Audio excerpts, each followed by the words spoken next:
The Cincinnati Bengals have a long list of unknowns heading into 2025. Let's talk about the X factors that could make or break the Cincinnati season.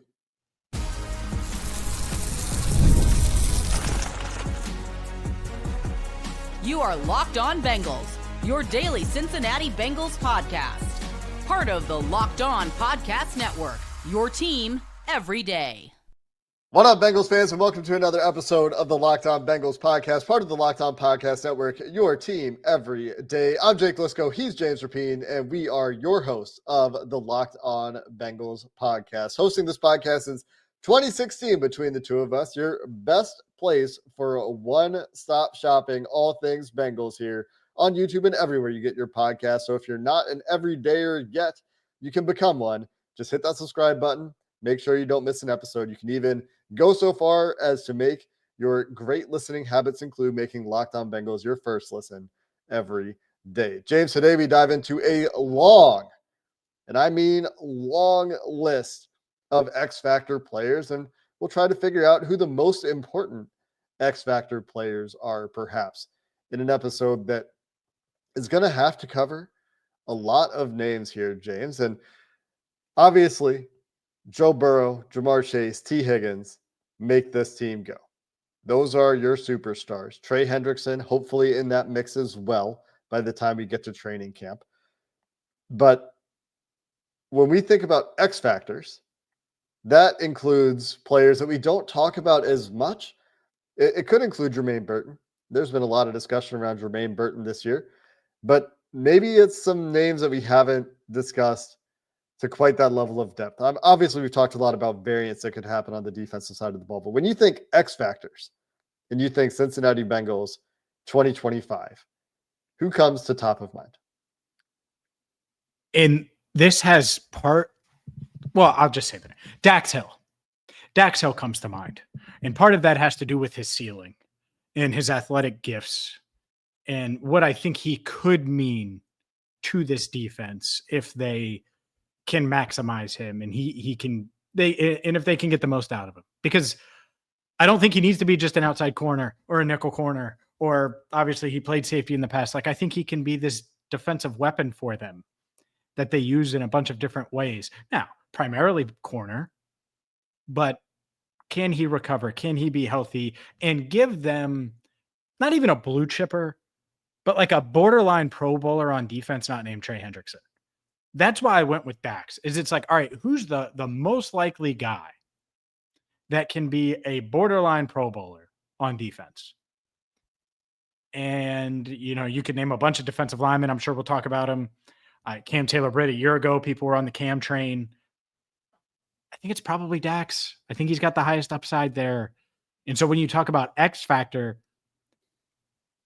what a weapon he would be if not only is he healthy to start the year, but by mid-year, you're like, oh my God, they have a playmaker that can blitz and cover and help guard tight ends. And if you need him to play outside, he can do that. But if you kick him inside to play against the tight end, he's got the size and the speed and the athleticism to do that and to stick with some of the top wide receivers. Like, that to me is the guy when you mix in the upside, the fact that he's coming back from an injury, and the unknown.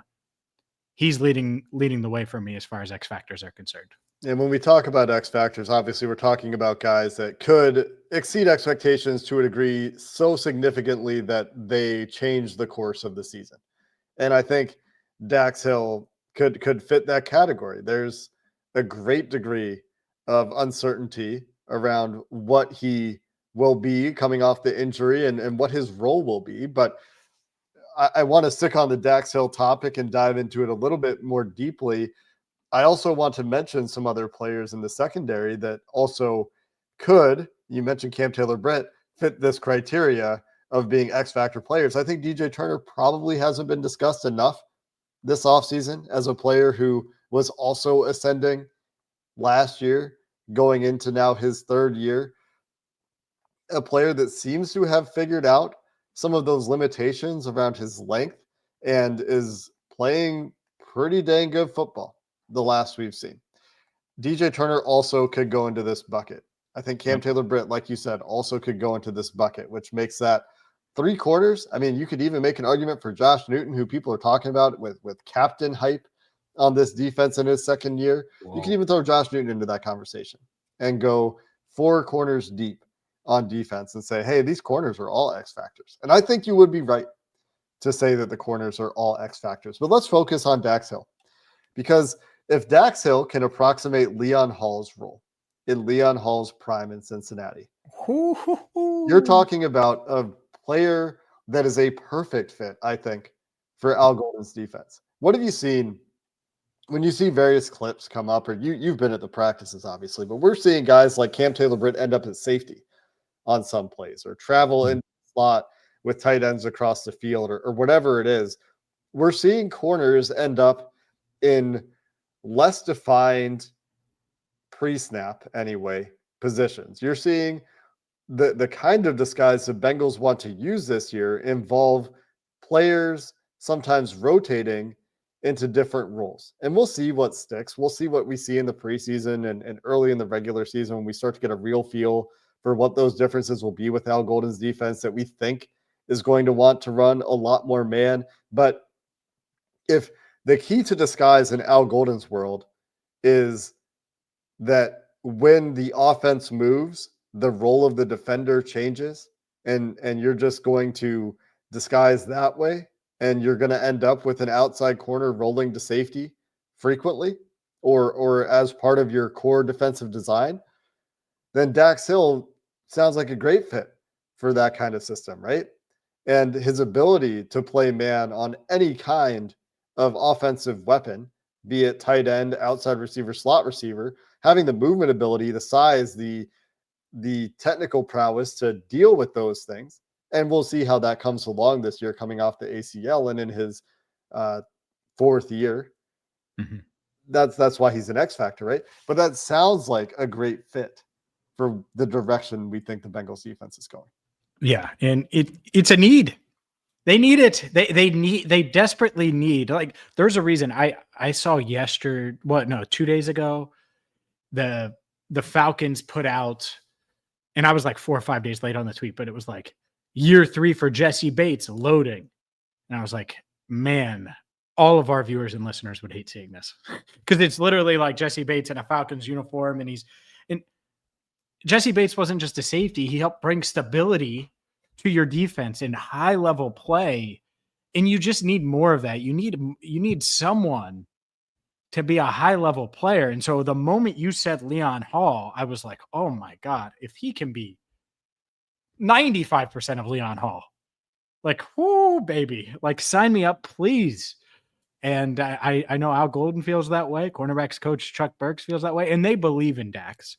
And so I'm really excited to hopefully see the unleashed Dax Hill, where by mid-year, we're not talking about him being an X factor. We're talking about him being a staple of the Bengals defense in 2025 and many, many years after it. And that's a lofty comparison, to be fair. No doubt. Asking Dax Hill to go out there and be Leon Hall right away isn't the fairest thing I've ever done to Dax Hill. And this is a guy that's dealt with some pretty difficult situations throughout his career, as far as position changes, coaching changes, trying to figure out what his role would be, and a clear gap between the front office and the coaching staff on Dax Hill that hopefully is remedied with the changes to the coaching staff. We just talked about that quite a bit in our most recent episode about whether Zach Taylor is in fact on the hot seat. But the way Dax played last year, forcing his way into an outside corner starting role and doing that at a high level, the reason I think about Leon Hall is because in the Bengals defense, he played outside and then would go into the slot when they would go into nickel. And that, to me, is what I keep coming back to for an ideal outcome for Dax Hill. And he just had a season where he was a great blitzer in a limited sample size. So you give him those opportunities when he can play in the slot, but he also held up on the outside. And Leon Hall was also like elite tackling and in the run game. So if he can get back to that level, Dax is a tackler that he showed in 2023, where, again, limited sample, only 262 snaps last year. We didn't see him tackling at quite that level. He had 5 missed tackles in his four games and 14 snaps last year. Then you're talking about something that can approximate Leon Hall. We have more X factors to get to here. There are more X factors than just Dax Hill on this team. We'll continue that conversation coming up next. Today's show is brought to you by FanDuel, and maybe you're all in on the 2025 Cincinnati Bengals. Well, FanDuel is the perfect place to get in on all of the NFL future bets, from Joe Burrow being MVP to the Bengals winning the division, winning the AFC. You can wager on all of those things and so much more with America's #1 sportsbook. And right now, place that first $5 bet, and if that bet wins at FanDuel.com, you'll get $200 in bonus bets. Boom. Just like that. All you have to do is win that first $5 bet by going to FanDuel.com. Check out the app. It's awesome. Whether you want to live bet Major League Baseball games or you're looking into the future for NFL, college football, they have you covered. So check them out right now. Again, get $200 in bonus bets today when your first $5 bet wins at FanDuel.com. James, when you think X factors for the Cincinnati Bengals 2025 season, Dax Hill is top of mind. What's your next thought? Defensive line. And maybe it should be offensive line. I think that one's interesting too. But I would put the defensive line in a bucket and say, all right, Joseph Osai, Miles Murphy, Chris Jenkins, McKinley Jackson. I need 2 of you guys to be starter or better level players that get consistent pass rush, like that. That's it. Like, can 2 of those guys emerge? And Shamar Stewart's in there too. I just don't think rookies are necessarily X factors, but if he emerges, that would be pretty much the same. So I would say that whole bucket is Jerry Montgomery, the X factor room is how I would put that. It gets to a point where the entire defense is an X factor. And then is it just like Al Golden? Is Al Golden actually the X factor here? Can he figure out how to put these guys into the right position to play to their strengths and actually get something out of players that underachieved, especially these young guys underachieved compared to expectation with Lou Anarumo, or it took them too long to figure out how to use some of these guys? I think it's fair to put Chris Jenkins and McKinley Jackson into this bucket. I think it's fair to put Joseph Osai and Miles Murphy into this bucket as well, because those are young guys that we really don't know exactly who they're going to be in the NFL yet. I mean, Joseph Osai we've seen for long enough that we should know, but even there's still question, like, which version of Joseph Osai are you going to get? And it sounds like Al Golden is pretty bullish there. Then there's a front office X factor in this conversation of getting the deal done with Trey Hendrickson, which is a little bit tongue in cheek, right? But you get the point. Some uncertainty there. Overall point is, you can talk about all these corners that we just talked about, all these defensive linemen we just talked about. I think you could put the rookie first 2 picks, Demetrius Knight, Shamar Stewart, into that conversation as well. If they get a guy that can hit the ground running there, great. I think you can put Logan Wilson into that conversation to some degree as well. You can put Geno Stone and Jordan Battle into that conversation as well. And when you're at the point where you can put every single defensive player into that conversation to some degree, I think we know who BJ Hill is. I think we know who Trey Hendrickson is. But outside of that, you're talking about like 15 guys on this defense that are like, which end of the coin are we going to get? Or what level of variance are you going to be? Better than we think? Worse than we think? That's what we're talking about when we talk about high variance. Then do we shift that conversation to the coaches at that point on that side of the ball to some degree? And to what degree, I think, is really the question. Yeah, I think Logan is a big one.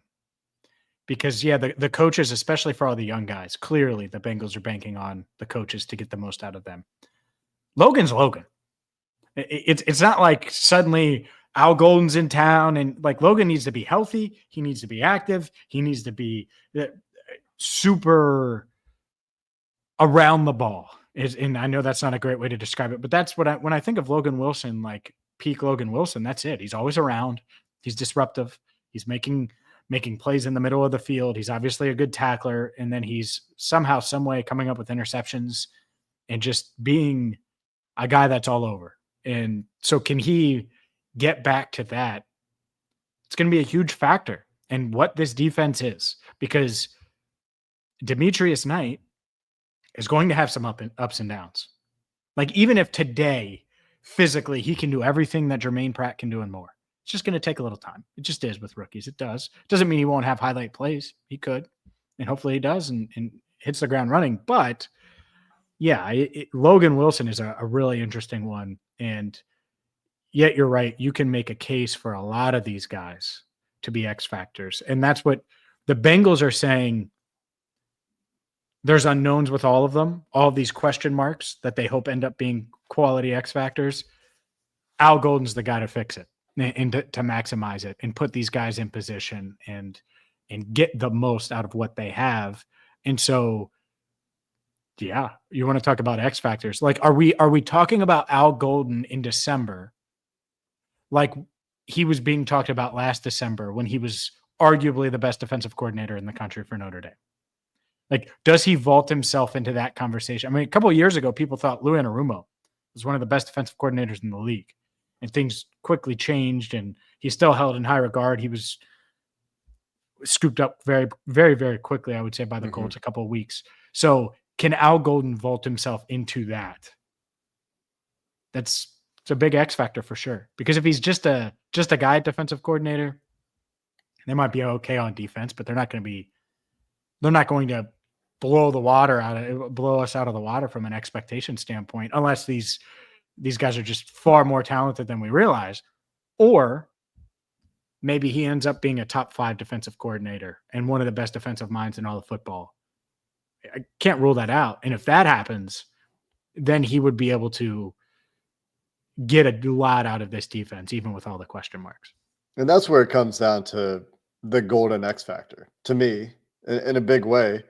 Because when we're talking about all of these players, if they all just hit it up the middle and they're like kind of average, because that's where it likely shakes out, is you probably don't skew negative, you probably don't skew positive, you probably end up somewhere in the middle in terms of the level of, let's put this in Madden terms.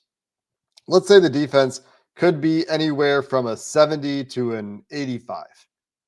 The likely outcome is somewhere around 77, right? Somewhere right in the middle. And that's going to involve some players going high. Some players are going to be 84s instead of 80s. Some players are going to be 72s instead of 76s, to put it all in Madden terms, right? And so you could go player by player, but then like ultimately, if the players are who they've been, which again is fair to expect, like they've shown us to some degree who they are, and you should expect them to continue to be that way outside of maybe second-year players where you should expect, that sophomore step. But there's also such a thing as a sophomore slump. So when you're talking about all of this, the entire unit this way, it really speaks to the uncertainty and the onus that has been placed on the defensive coaching staff to make this thing work. Because the smart money, I think, is for this thing to end up somewhere in the middle, right? Of this range of outcomes. That's generally the way it works. Generally, things don't change. Generally, players are who they've shown you to be. But maybe this is an off-season fiction we're selling ourselves, or maybe there is really a ton of variance on this defense. And the entire unit is essentially seen as an X factor. Yeah, I think it can be. It can be where again you're making the case, and when I'm leading with defense, that it's real because it's been all defense. It's not just defense. I think there are some X factors on offense. You hinted at one of them. I think there are more than one, and not just players, coaches as well. So let's get to that. Let's talk offense. You know me, I want to talk offense. We're 20 minutes into the show, and we haven't talked about the offense. We'll do that coming up next.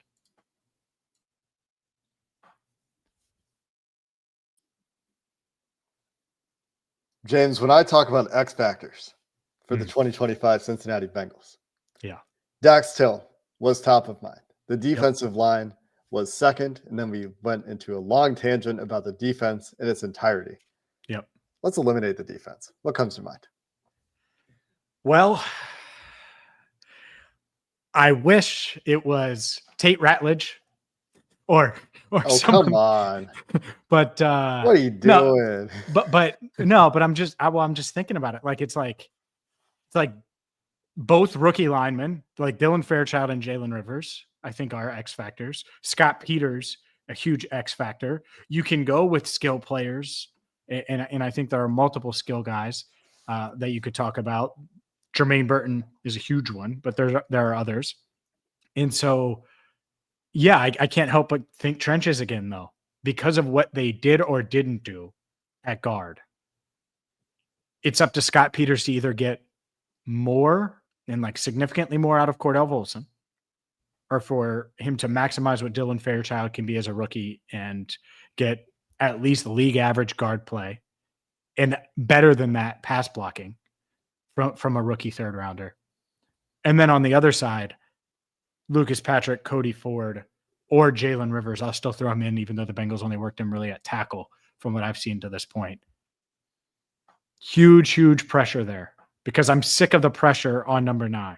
Everybody is. And the whole world knows they're going to throw it 50 times. So you have to find a way to keep him upright. And that's a huge question mark for this offense, specifically the interior. I cannot, in good faith, call the interior offensive line an X factor because I don't think that there's really a world where they hit the high end outcome. Maybe Dylan Fairchild. You can sell me on that possibility, Fairchild. but he's a rookie. And so I don't think that's really fair to say, yeah, this third round pick who the Bengals felt compelled to take because they desperately needed an offensive lineman at that point. They liked Dylan Fairchild the best out of all the options.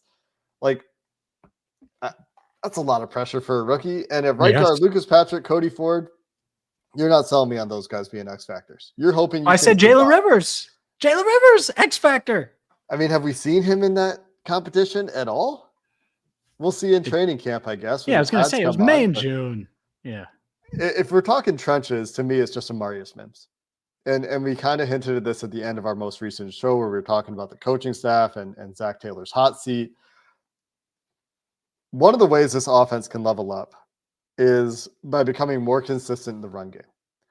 And that is especially germane late in games when you need to run to kill some clock to make it easier to finish games. So you're not dropping back, risking incomplete. And Joe Burrow is great at keeping the clock moving in the passing game when he needs to. But if you could run the ball in those situations better, we've seen how the Bengals can close games when they can run the ball to close games. We've seen that in the Joe Burrow era. Yep. Amarius Mims is the rarest of physical specimens on the offensive line. From an athletic gifts perspective, size, strength. Orlando Brown's in that conversation too, obviously from a size and strength perspective, but Amarius can move in a way that Orlando can't. And where you would like to see that translate in year 2 for Amarius is in the run game. And take that step that you can see his athletic tools providing him a pathway to as a run blocker. Where I think the game was still fast for him and maybe the scheme wasn't working for him or whatever the issue was, where you just didn't see him using his athletic tools to just blow guys up the way you would expect to see him just absolutely demolishing guys in the run game. And so to me, I really liked what we saw from Amarius Mims as a pass protector, as a rookie, like the direction there and the marriage there with Scott Peters.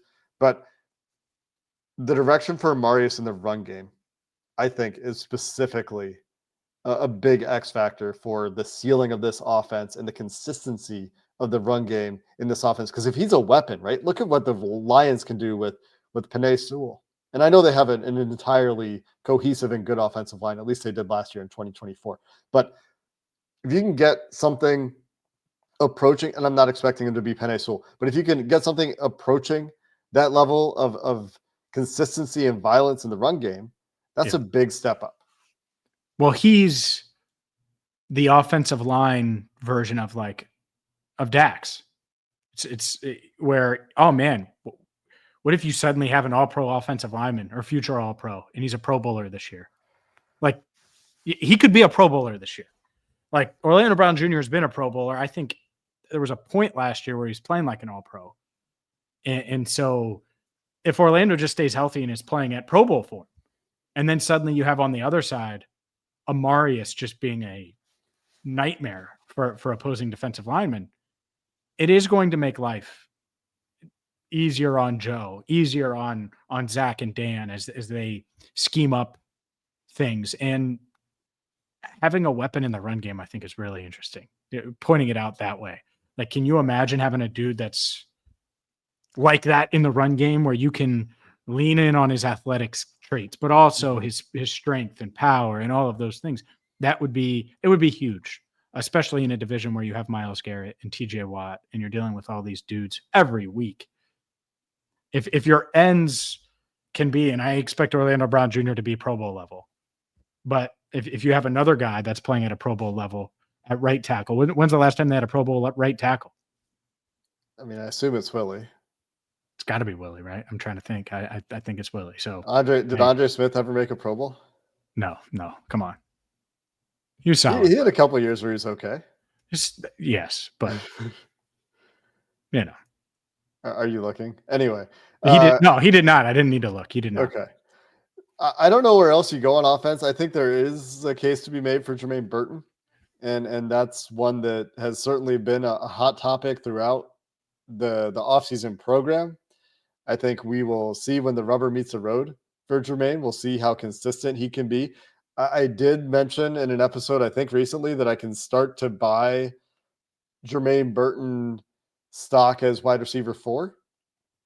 And if he's your 4th guy, you're not asking him to go be a future starter necessarily in the near future anyway, then I can start to buy Jermaine Burton there a little bit. But where I would conclude, James, and you might not like this very much, you might push back, is Evan McPherson in the kicking game. And maybe it's not just Evan. The Bengals bring in William Wagner, college free agent, to compete with Cal Itomitis at long snapper. And we don't need to dig too deep into the whole specialist operation here, but the kicking game in general was a letdown in 2024. I would say in some way, shape, or form contributed to some of their issues, some of their losses. And when you have the leg strength that Evan McPherson has, that we've seen, and the clutch that we've seen from him throughout his career, getting back to that point is pretty important when we're talking about some of the margins that the Bengals can't afford to lose on in 2025. No doubt. Oh, no doubt. I mean, it's huge. He's an X factor. There's no doubt about it. And I was critical of Evan last year. The Bengals, they just believed that a lot of the issues were snapping too.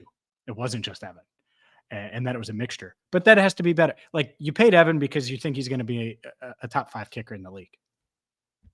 That's it. And so you need him to be a top 5 kicker in the league this year. You know what really helps put points on the board? Knowing that operation is going to work, and it being automatic, and it, by the way, I think it can get there. I think he's that talented.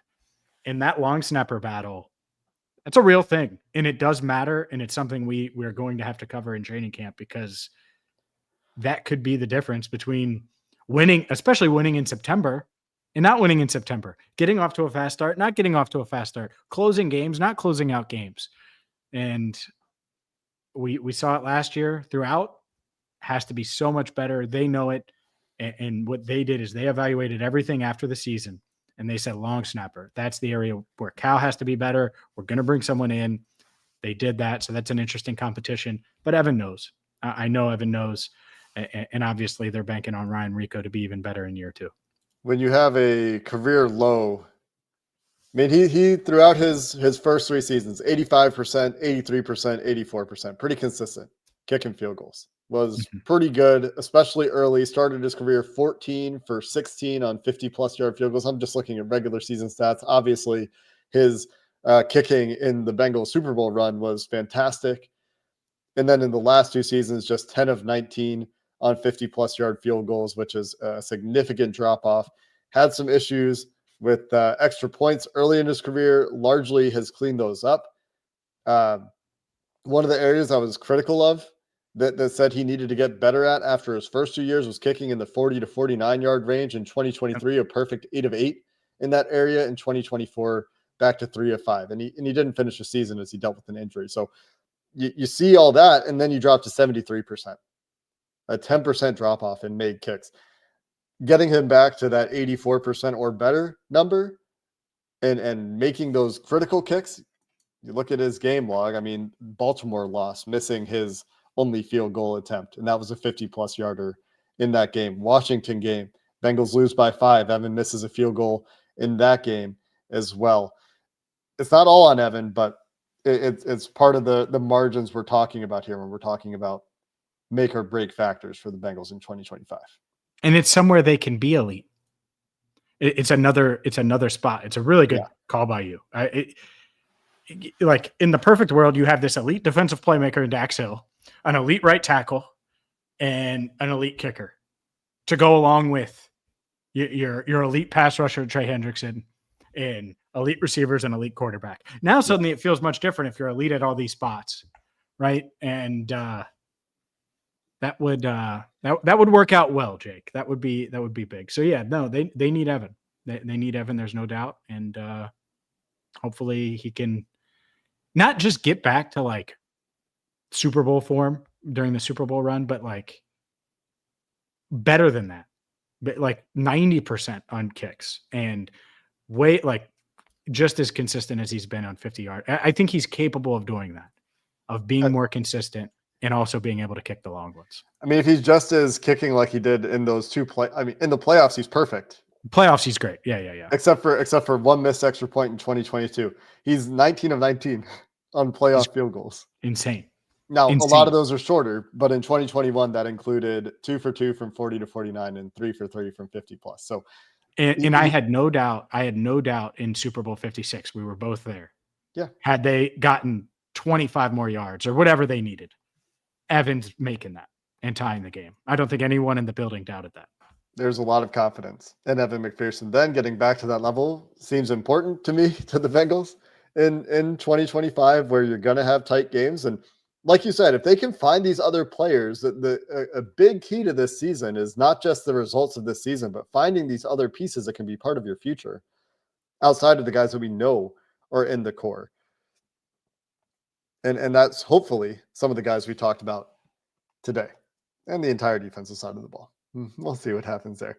That's going to do it for this episode of the Locked On Bengals podcast. Until next time, thanks for listening.